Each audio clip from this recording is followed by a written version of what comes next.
Attende Domine et miserere. Disemba 5 tunamkumbuka Mtakatifu Sabas aliyepelekwa kwenye monasteri moja ili kujifunza maisha ya monaki. Aligundua kuwa alikuwa akitafuta nafasi ya hali ya juu ya kiroho, hivyo alirejea Yerusalemu na kuanzisha monasteri ya Mtakatifu Sabas.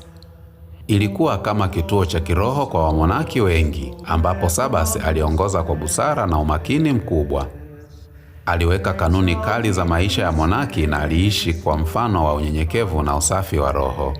Alisisitiza juu ya ibada ya mara kwa mara, kazi za mikono na maombi, na aliishi kwa unyenyekevu akijitolea kumtumikia Mungu kwa uaminifu.